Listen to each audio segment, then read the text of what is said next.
ভারত কি বাংলাদেশে আসবে নাকি আরও একবার সিরিজটা স্থগিত হবে? গত বছরের আগস্টে আসার কথা ছিল, সেটা এই বছরের আগস্টের শেষে অথবা সেপ্টেম্বরে, মানে আগস্ট সেপ্টেম্বরে এর মধ্যে একটা নয় দুইটা সিরিজ খেলার কথা। টি-20 এবং ওডিআই প্রথমবারের মতো বাংলাদেশের মাটিতে এর আগে কখনোই ভারত টি-20 সিরিজ খেলেনি, সেটা এবার হওয়ার কথা। মানে এই সিরিজ নিয়ে সবার অনেক আগ্রহ ছিল। ছিল বলছি, কারণটা হচ্ছে যে এখন পর্যন্ত নিশ্চিত নয় যে ভারত বাংলাদেশে আসবে কি আসবে না। আমি এর আগে বলেছিলাম যে এই সিরিজটা শঙ্কায় পড়ে গেছে, অনেকটা শঙ্কায় ছিল। কিন্তু একটা প্রেস কনফারেন্স, একটা ভিডিও কনফারেন্সের পর সাবেক প্রধানমন্ত্রী, সাবেক ক্ষমতাচ্যুত প্রধানমন্ত্রীর সাথে সাকিব আল হাসানের সেই ভিডিও কনফারেন্সটার পর আরও বেশি কঠিন হয়ে গেছে বা শঙ্কায় পড়ে গেছে বাংলাদেশে ভারতের আশা।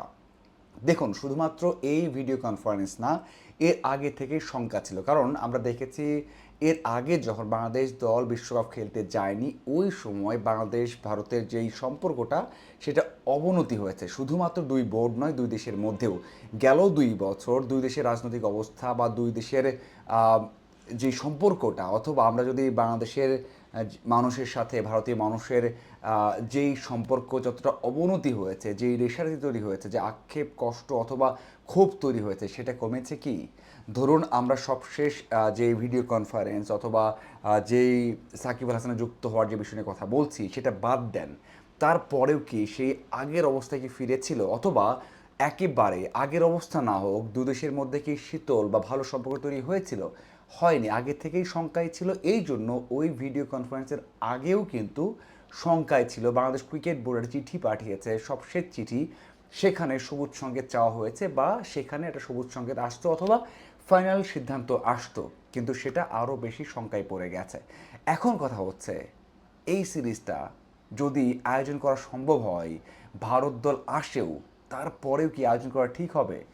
দেখুন, আমি বলছি কি ঠিক হবে কি না, কারণ বড় একটা সংখ্যা আছে। সেই সংখ্যা নিয়ে কিন্তু দুই দেশের ক্রিকেট বোর্ড এবং দুই দেশের ঊর্ধ্বতন কর্মকর্তারাও চিন্তা করছেন। শুধুমাত্র ক্রিকেট বোর্ড নয়, যারা মানে সরকারের উচ্চ পর্যায়ে আছেন তারাও কিন্তু চিন্তা করছেন। কারণটা কি জানেন? ধরুন ভারত দল বাংলাদেশে আসলো, ধরুন আপনি হোটেলে খুব ভালো নিরাপত্তা দিলেন, ধরুন আপনি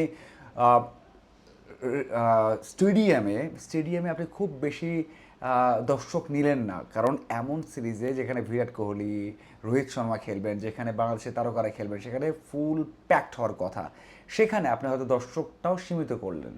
তারপরেও একটা সংখ্যা থেকে যায়। আপনি হয়তো সবাইকে অনেক চেক আপ করে, মানে একেবারেই নিরাপত্তা নিয়ে মাঠে প্রবেশ করালেন সমর্থকদের, তারপর একটা সংখ্যা থেকে যায়। সংখ্যাটা কি জানেন? মুখ, সমর্থকদের মুখ এবং অঙ্গভঙ্গি। যদি কোনো কারণে কোনো সমর্থক ভারত বিরোধী স্লোগান দেন, সম্ভাবনা কি আছে কি নেই? অবশ্যই আছে।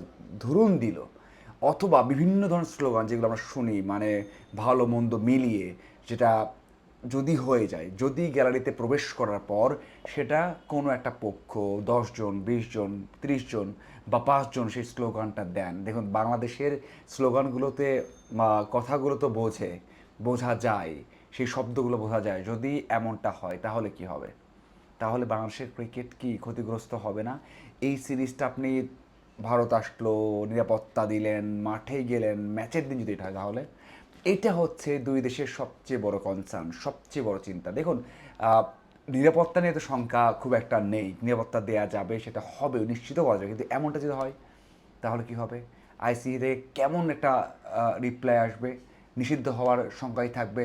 বাংলাদেশ সবার সব সময় মানে ওই যে স্লোগান হোক, কথা হোক, বোতল ছুঁড়ে মারা হোক, সব কিন্তু আইসিসির গাইডলাইনে আছে। তখন কি হবে? তখন দুদের সম্পর্কে কি হবে? এটা হচ্ছে সবচেয়ে বড় চিন্তা, এবং এই চিন্তার জন্যই কিন্তু আরও বেশি শঙ্কায় পড়ে গেছে। এবং সবচেয়ে বড় বিষয়, যদি আয়োজন করা হয় এমন কিছু ঘটে, তাহলে আরও বেশি শঙ্কায় পড়তে হবে, বেশি ক্ষতিগ্রস্ত হতে হবে। এই জন্য হয়তোবা দুই বোর্ডই আলোচনা করে চূড়ান্ত সিদ্ধান্ত পর্যায়ে আছে যে সিরিজটা হচ্ছে না, এটা হয়তোবা আরও ভালোভাবে সিদ্ধান্তটা নেওয়া হবে। দেখুন, একটা বিষয় মাথায় রাখতে হবে, সামনের বছর জুন জুলাইয়ে বাংলাদেশে এশিয়া কাপ হবে। দীর্ঘ প্রায় 10 বছর পর বাংলাদেশে এশিয়া কাপ হবে এবং সেই এশিয়া কাপটা বাংলাদেশ দল দারুণভাবে আয়োজন করতে চায়, কারণ বিশ্বকাপ 31 সালে বাংলাদেশ দল আয়োজন করবে, তার আগে বড় কোনো টুর্নামেন্ট নেই, এশিয়া কাপটা আয়োজন করতেই হবে। যদি এখন ভারত দলকে আতিথ্য দেয়া না যায়, এটাও একটা শঙ্কা। আবার যদি দেয়া যায়, ওই যে চিন্তাগুলো, সেটাও একটা শঙ্কা। যদি ওইরকম কিছু ঘটনা ঘটে তাহলে তো এশিয়া কাপ আর খেলা হবেই না। আপনি লিখে রাখতে পারেন যদি ওই রকম ঘটনা ঘটে তাহলে এশিয়া কাপ খেলতে ভারত আর আসবে না বাংলাদেশে। আর যদি না আনা যায়, সেটার সংখ্যা থাকতে হবে যে ওই সময়টাতে যদি সিনারিও ভালো না হয়, যদি যদি দৃশ্যপটে পরিবর্তন না আসে, তাহলে কি এশিয়া কাপ খেলতে আসবে? মানে দুইটাতেই সংখ্যা আছে, তবে ওই দ্বিতীয় সংখ্যাটা বেশি। এই যে কয়েকটা মাস, 6 মাস, 7 মাস বা 8-9 মাস, সেটাতে কিন্তু আপনি সম্পর্কে উন্নতি করতে পারবেন, আপনি চেষ্টা করতে পারবেন, আপনি আরও বেশি কনভিন্স করতে পারবেন। কিন্তু ওই রকম ঘটনা ঘটলে, যদি অপ্রীতিকর ঘটনা ঘটে মাঠে, তাহলে সেটা কিন্তু আপনি কখনোই কনভিন্স করতে পারবেন না। তো সেই দিক থেকে দুইটাতেই শঙ্কা আছে, কিন্তু দ্বিতীয়টা হয়তো এই সিরিজটা স্থগিত করাটাই ভালো একটা সমাধান দুই দলের জন্যই। বাংলাদেশ দল সেটা করলে, করার পরে যদি এশিয়া কাপে তারা আসে, ভালো একটা এশিয়া কাপ হয়, সেটা হয় বাংলাদেশের জন্য প্রাপ্তি এবং ভারত বাংলাদেশ সম্পর্কটা ভালো হবে। সেটা কিন্তু মাথায় রাখতে হবে এবং আমার মনে হয় ক্রিকেট বোর্ড সেটা মাথায় রাখছে। এবং দুই দিক থেকে বাংলাদেশ ক্ষতি, মানে ভারত না আসলে তো ক্ষতি। বাংলাদেশ ভারত সিরিজ থেকে বা একটা সিরিজ যখন বাংলাদেশ আয়োজন করে, সেখান থেকে যে পরিমাণ আয় করে, সেই আয়টা বাংলাদেশ 1.5 থেকে 2 বছর অন্য সিরিজগুলো আয়োজন করেও পায় না। এই যে ধরুন জিম্বাবুয়ে, শ্রীলঙ্কা, ওয়েস্ট ইন্ডিজ, তারা এসে 2 বছরে যে আয় হবে, ভারত একটা সিরিজ খেলে গেলে তার থেকে বেশি আয় হয়। তো সেদিক থেকে ক্ষতিগ্রস্ত হবে, কিন্তু শঙ্কা ওখানে তৈরি হয় বেশি। তো ওখানকার যে সম্ভাবনা, সেটা টিকে রাখার জন্য আমার মনে হয় যে এই সিরিজটা না হয় এখন যৌক্তিক।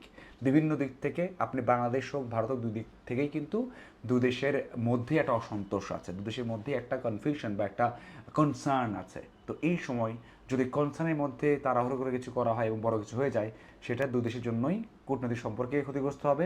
ক্রিকেটীয় প্রেক্ষাপট থেকে বাংলাদেশ সবচেয়ে বেশি ক্ষতিগ্রস্ত হবে। আপনাদের কী মনে হয় অবশ্যই জানাবেন। ধন্যবাদ সবাইকে।